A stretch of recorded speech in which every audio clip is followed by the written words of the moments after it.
The boy was only 16 when the war reached his village. Before that day, life was simple. The village sat between dry hills and a narrow river. People woke up early. Farmers worked the land. Children ran barefoot through dust and sunlight. The boy helped his father fix tools and carry water. At night, his mother told stories while the fire burned low. War was something they heard about on the radio, something far away. Then one morning, the sky changed. The sound came first, a deep, rolling noise that did not belong to thunder. The ground shook. Birds fled into the air. The boy ran outside and saw black smoke rising beyond the hills. Soldiers arrived soon after, not the ones from their side. These men wore different colors. Their voices were loud. Their faces were hard. People hid in their homes. Doors closed. Windows shut. Fear moved faster than words. The boy's father told him to stay inside. No matter what happens, he said, do not step outside. His mother hugged him tightly. Her hands were shaking. Gunfire broke the silence. It was short. It was loud. And then it was over. When the boy stepped outside, his world was gone. Houses burned. The market was destroyed. Neighbors lay still on the ground. Soldiers moved through the village like shadows,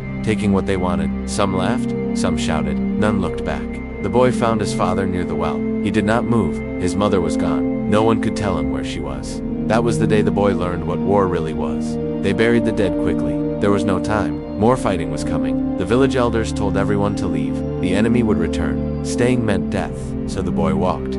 He walked with nothing but a small bag and a memory of home. He joined other families on broken roads. Some cried, some prayed, some stared ahead with empty eyes. At night, they slept under open skies. Explosions echoed in the distance. The boy did not sleep much. Every sound felt like danger. One evening, they reached a refugee camp near the border. Tents filled the land like white scars. Soldiers guarded the gates. Aid workers handed out food and water. The boy waited in line quietly. He watched men argue. He watched children cry. He watched mothers search faces, hoping to see someone they had lost. He felt small, weak, angry. Inside the camp, life became waiting. Waiting for food, waiting for news, waiting for the war to end. Days turned into weeks. The boy met others like him, boys who had lost families, homes, futures. Some talked about revenge. Some talked about running away. Some gave up completely. The boy listened, but he said little. Every night he remembered his father's last look, calm, strong, unafraid. Do not step outside, his father had said, but the boy had stepped outside anyway. And now,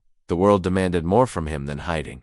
One afternoon, the camp came under fire. Shells fell near the edge. Panic spread fast. People screamed. Children ran. Soldiers shouted orders. The boy saw a tent collapse. Inside it, a little girl was trapped. No one moved. Fear froze everyone in place. The boy ran. Bullets cracked through the air. Dust filled his mouth. His heart pounded so hard it hurt. He pulled at the torn fabric. The girl cried. He dragged her out just as another shell hit nearby. They both fell to the ground.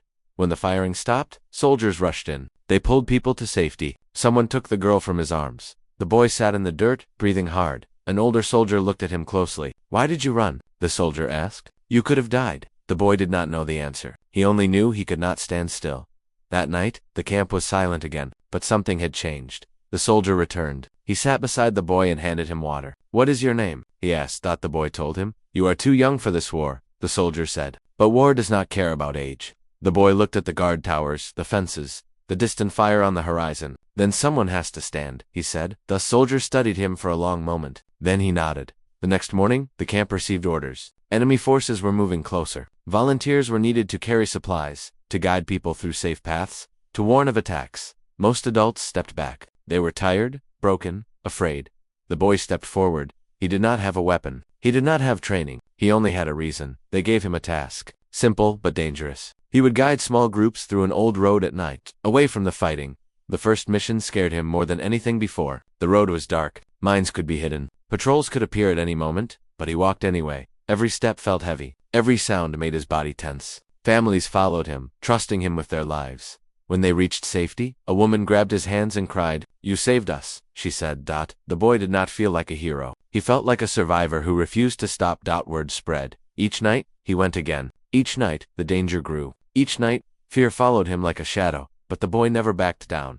And somewhere beyond the hills, the war noticed him. That night, the boy could not sleep. He lay on the hard ground, staring at the dark sky above the camp. Every star reminded him of the nights he once spent outside his home, listening to his mother's stories. Now the stars felt cold and distant, like silent witnesses to a broken world. Around him, others whispered in fear. Some cried softly. Some prayed. The boy closed his eyes and listened to the wind move through the tents. He felt fear, but he also felt something new growing inside him, something heavy, steady, and sharp. He understood then that courage was not the absence of fear. It was the decision to move forward while fear screamed at you to stop. The war had taken his childhood. It had taken his family, but it had not taken his will.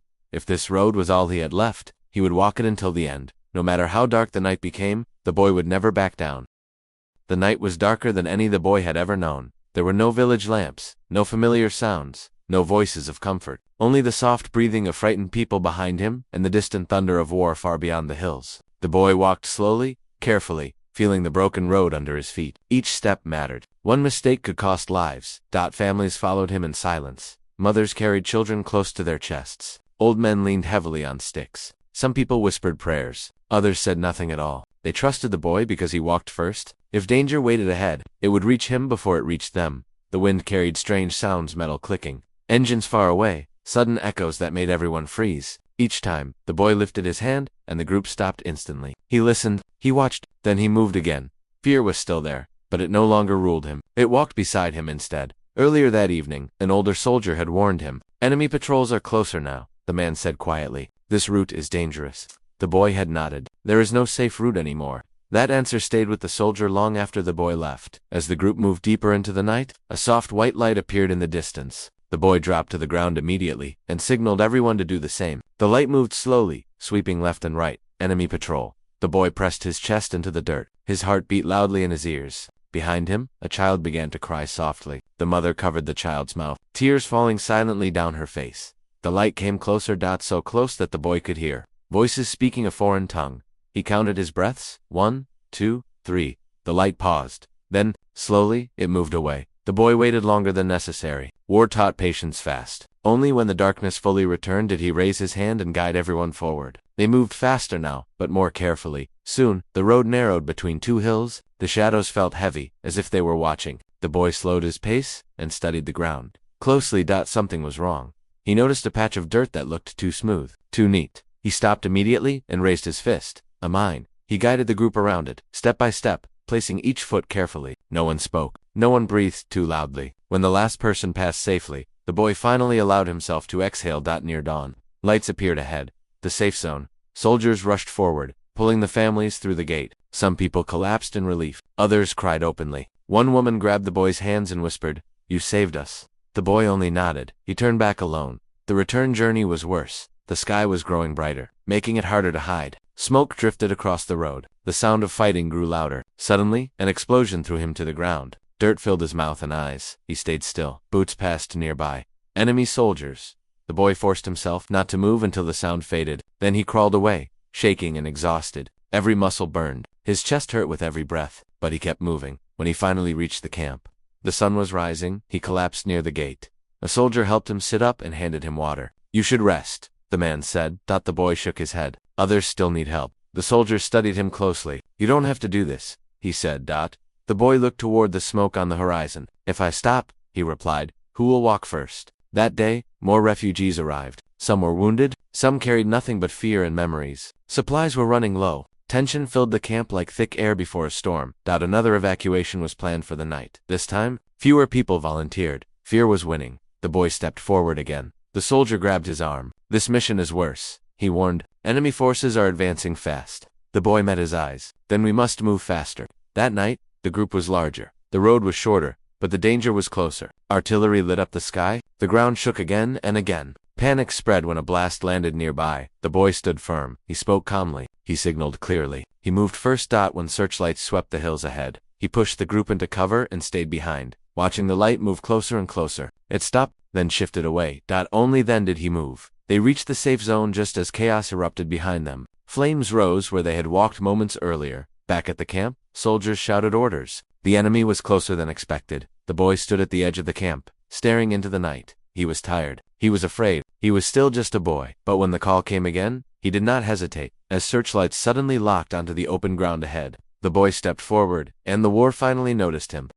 The light did not move away this time. It stayed fixed on the open ground, bright and unforgiving, turning the night into day. Dust floated in the air, glowing white under the beam. The boy stood frozen, his shadow stretching long behind him. For the first time since the war began, there was nowhere left to hide. Voices echoed in the distance. Enemy voices. The boy's heart hammered in his chest. Every instinct screamed at him to run, but he knew that movement would give him away. Slowly, carefully, He raised his hands, not in surrender, but in control. He forced his breathing to slow. He was afraid, but fear would not decide this moment. The voices grew louder. Shapes moved at the edge of the light. Then, without warning, a thunderous explosion shook the ground nearby. The beam flickered. The night cracked open with noise and confusion. The boy reacted instantly. He dove forward, rolling into a shallow trench just as the light vanished. Dirt filled his mouth. His ears rang. He pressed himself low as shouts filled the air. Boots ran past him. Orders were yelled. The enemy was confused. He crawled. Every movement burned his arms and legs, but he did not stop. When he lifted his head, he saw the group of civilians still hiding where he had left them. Fear was written on every face. He raised his hand and signaled move now. They obeyed without question. The boy guided them through a narrow path between ruined buildings. Walls stood broken like open wounds. Smoke hung low, making the air hard to breathe.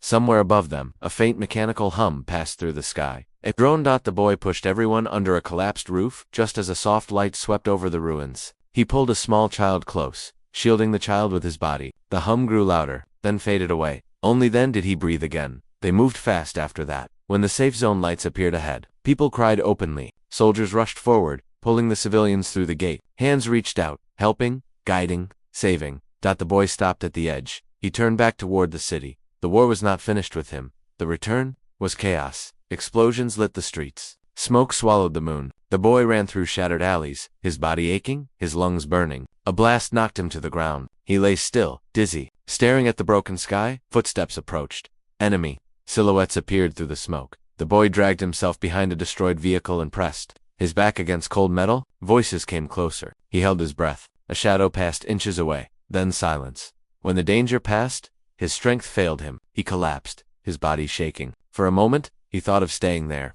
of letting the night take him.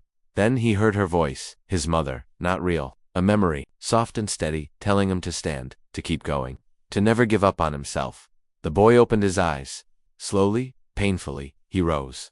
Dawn was breaking when he reached the camp. Soldiers rushed to him. Someone caught him before he fell. Water touched his lips. Hands held his shoulders. A commander watched from a distance. This boy, someone said quietly, he's been leading evacuations. The commander stepped forward. He studied the boy's torn clothes, his shaking hands, his eyes that looked older than they should have been. How old are you? The commander asked. 16, the boy replied. The commander looked away for a moment, then back again. You've done more than many trained men, he said, but this war is changing.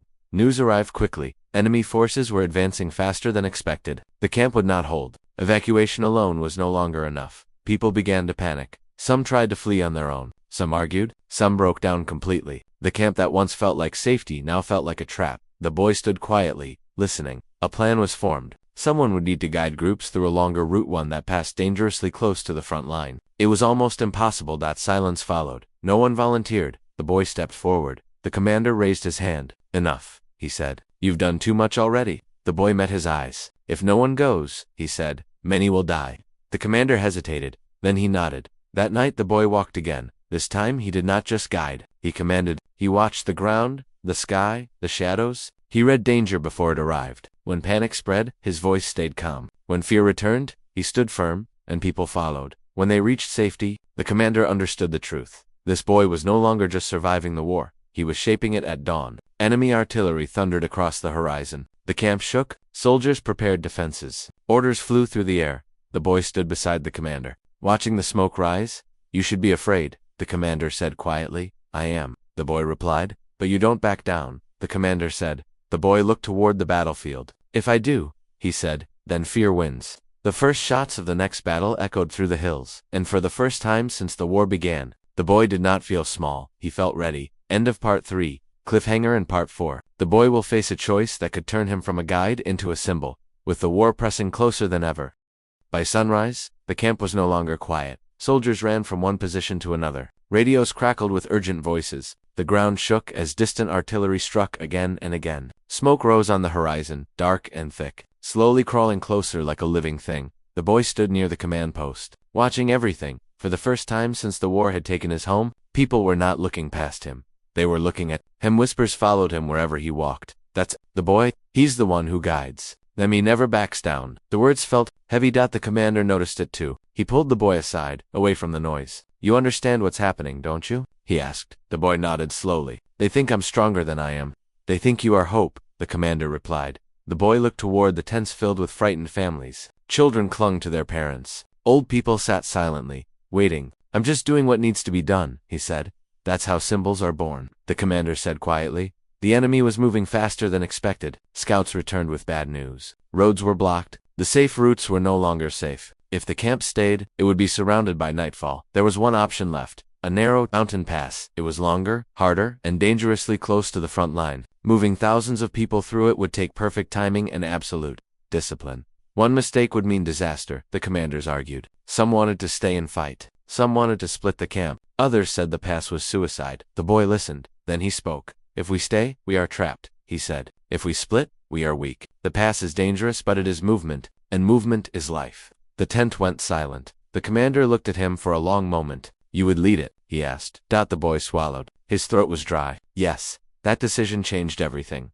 Preparation began immediately. Supplies were gathered. Groups were organized. Instructions were repeated again and again. Soldiers would protect the edges, but the heart of the movement would be civilian slow, tired, afraid, and the boy would walk at the front. Before they left, a woman approached him. She held her young son by the hand. "My husband died on the road," she said softly. "If something happens to my child," her voice broke. The boy knelt so he was leveled with the child's eyes. "I will walk first," he said, "and I will not stop." The march began before sunset. The mountain pass rose like a dark scar between two cliffs. Wind howled through it, carrying dust and distant gunfire. The path was narrow. One side dropped into darkness. The other pressed close with sharp stone. The boy led carefully, counting steps, watching shadows, listening for sounds that did not belong. Halfway through the pass, the first problem came. Enemy flares burst into the sky behind them. Panic rippled through the crowd. "Keep moving." The boy called out, "Do not run. Stay close." Shots echoed far away. Not aimed, not yet, but close enough to remind everyone of death. A child stumbled near the edge. Without thinking, the boy grabbed the child and pulled him back. The mother cried softly, holding her son tight. The line moved on. Hours passed. Legs ached. Breathing grew heavy. The cold cut through thin clothing. Some people wanted to stop. The boy did not allow it. "We rest only when we are safe," he said. Near the highest point of the pass, disaster struck. An explosion rocked the cliffside. Rocks fell. Screams filled the air. The boy was thrown to the ground. Pain exploded through his shoulder. His vision blurred. For a moment, the world spun. "Get up," he told himself. "Get up." He forced himself to stand. Blood ran from a cut on his forehead, but he ignored it. He raised his voice above the chaos. "Stay down. Stay close to the wall." Enemy voices echoed below. They were firing blindly, trying to trap the group. Soldiers returned fire, buying time. The boy moved through the crowd, helping the injured, pulling people away from danger. His arm burned with every movement. His head throbbed, but he did not stop at last. They reached the far side of the pass. Safety people collapsed to their knees. Some laughed. Some cried. Some hugged strangers. The soldiers counted heads. Most had made it. The commander approached the boy, who was sitting against a rock, shaking with exhaustion. "You shouldn't have survived that," he said quietly. The boy looked up, his face pale but steady. "Neither should they," he replied. But they did. News spread quickly. Stories traveled faster than bullets. A boy, 16 years old, walking first, standing firm, leading thousands through fire and stone. By morning, the enemy knew his name, and so did the people. The boy did not want it. He wanted rest, silence, moment without fear. But war does not ask what you want. As the sun rose over the mountains, enemy forces gathered below. The next battle would not be about escape. It would be about standing. The commander stood beside the boy. "They are coming," he said. The boy rose slowly, pain screaming through his body. He looked at the people behind him, alive because they had followed. Then he looked forward. "Then we stand," he said. And for the first time the war did not see a child. It saw resistance. The morning was quiet in a way that felt wrong. The mountains stood still. Smoke drifted slowly through the valley below. Enemy forces gathered in the distance, dark shapes moving with purpose. This was not chaos. This was preparation. The boy stood at the front of the line. His body ached. His shoulder burned. His head throbbed from the cut above his eye. Every part of him wanted to sit down, to rest, to close his eyes just for a moment. But when he looked back, he saw why he could not. Families stood behind him. Children clutched hands. Old men leaned on one another. Mothers whispered prayers. They were alive because they had followed him, and now they were watching him. The commander stepped beside the boy. "We can still try to move," he said quietly. "There is a narrow route east. It's risky." The boy shook his head. "They will catch us," he said. "Too many, too tired." The commander followed the boy's gaze. "Toward the enemy. Then we fight." The boy took a slow breath. "No," he said. "We buy time." The plan was simple and terrible. A small group would hold the enemy's attention near the pass. The rest would move south, hidden by the terrain. The soldiers would lead the defense, and the boy would stay. "No," the commander said immediately. "Absolutely not. They will expect soldiers," the boy replied. They will not expect me. You are 16, the commander said. You are not a shield. The boy looked back at the people again. I am already one. Silence followed. Finally, the commander nodded. Then we do it together. They prepared quickly. That boy walked among the people one last time, giving quiet instructions, steady words, small promises. He did not say goodbye. He did not know how. When the movement began, dust rose softly from thousands of careful steps. The boy watched until the last group disappeared into the hills. Then he turned. Enemy vehicles rolled forward. Weapons glinted in the light. Orders echoed across the valley. The boy stepped into view. He stood alone on the ridge, wind pulling at his torn clothes, smoke rising behind him. The enemy stopped. They did not expect this. Shots rang out. The soldiers returned fire. The boy stayed low, moving between rocks, signaling positions, shouting warnings. He was not fighting to win. He was fighting to delay. Minutes felt like hours. Explosions shattered stone. Dust filled the air. The boy was thrown to the ground again. Pain shot through his leg. He dragged himself behind cover, breathing hard. Fear surged. This time, it was stronger. He thought of his village, of his father by the well, of his mother's voice, of nights before the war. He could stop. He could stay down. Then he heard a sound he recognized. Children laughing, faint, far away. The evacuation was working. The boy forced himself up. He raised himself where the enemy could see him. He waved his arms, drawing fire, drawing attention. Bullets struck rock around him. Dust exploded at his feet. Commander shouted for him to move back. The boy did not. He stood. He shouted. He refused to disappear. The enemy focused everything on that ridge, and that was enough. When the final signal came, the commander pulled the remaining soldiers back. Smoke covered their retreat. The boy stumbled after them just before he collapsed. Strong hands caught him. The last thing he saw was the ridge empty behind them. Days later, the boy woke in a quiet place. White walls, clean air, soft light. He tried to sit up, but pain stopped him. You're safe, a voice said. The commander stood nearby. How many? The boy asked weakly. All, the commander replied. They made it. The boy closed his eyes. He slept for a long time. When he woke again, news had already spread. People spoke of a boy who stood alone, of a boy who faced an army without backing down. Some called him a hero. Some called him a miracle. The boy did not like the words. He healed slowly. His leg would never be the same. He would always limp. When the war finally ended months later, people returned to ruins and memories. There were no parades, no songs, only rebuilding. The boy did not become a soldier. He helped rebuild roads. He helped find the missing. He helped children learn again. Sometimes, people recognized him. They thanked him. He always said the same thing. I just walked first. Years later, long after the war became history, a teacher told children a story, not about battles, not about weapons, but about a boy who stood when others could not, who did not win by force, who did not back down when fear demanded it. The children asked, was he special? The teacher smiled. No, he was human. And that was what the war remembered most.